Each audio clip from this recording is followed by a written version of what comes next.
आगे राम लखन बन पाछे, तापस बेस विराजत काछे।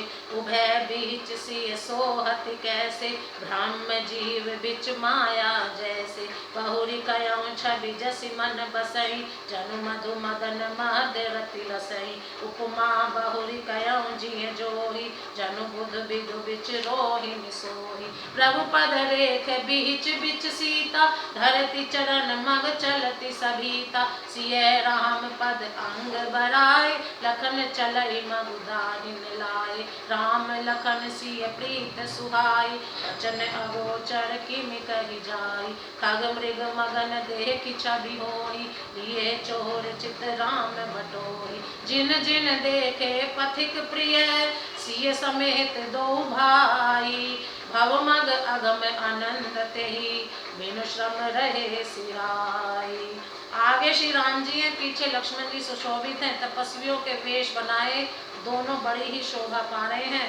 दोनों बीच में सीता जी कैसी सुशोभित हो रही हैं, जैसे ब्रह्म और जीव के बीच में माया। फिर जैसी छवि मेरे मन में बस रही है उसको कहता हूँ, मानो वसंत ऋतु और कामदेव के बीच में रति, कामदेव की स्त्री शोभित हो। फिर अपने हृदय में खोज कर उपमा कहता हूँ कि मानो बुध चंद्रमा के पुत्र और चंद्रमा के बीच में रोहिणी चंद्रमा की स्त्री सो रही हो। प्रभु श्री रामचंद्र जी के जमीन पर अंकित होने वाले दोनों चरण चिन्हों के बीच बीच में पैर रखती हुई सीता जी कहीं भगवान के चरण चिन्हों पर पैर न टिक जाए, इस बात से डरती हुई मार्ग में चल रही हैं। और लक्ष्मण जी मर्यादा की रक्षा के लिए सीता जी और श्री रामचंद्र जी दोनों के चरण चिन्हों को बचाते हुए उन्हें दाहिने रखकर रास्ता चल रहे हैं। श्री राम जी, लक्ष्मण जी और सीता जी की सुंदर प्रीति वाणी का विषय नहीं है, अर्थात अनिर्वचनीय है। अतः वह कैसे कही जा सकती है। पक्षी और पशु भी उस छवि को देखकर प्रेमानंद में मगन हो जाते हैं। पथिक रूप श्री रामचंद्र जी ने उनके भी चित्त चुरा लिए हैं।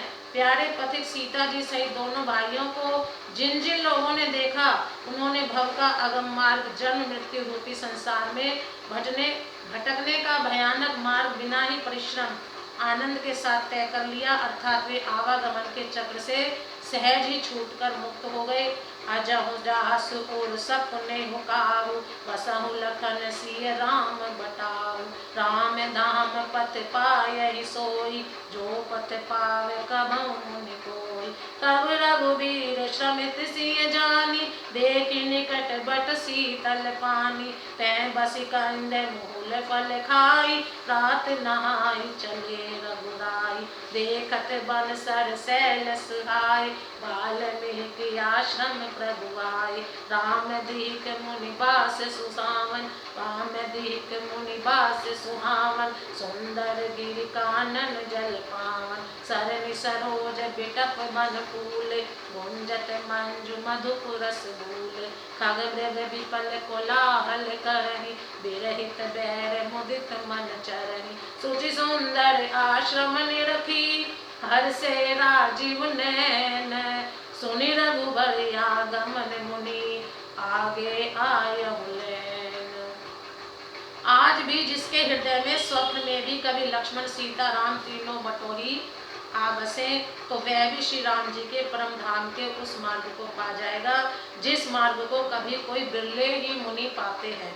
तब श्री रामचंद्र जी सीता जी को थकी हुई जानकर और समीप ही एक बड़ का वृक्ष और ठंडा पानी देखकर उस दिन वहीं ठहर गए।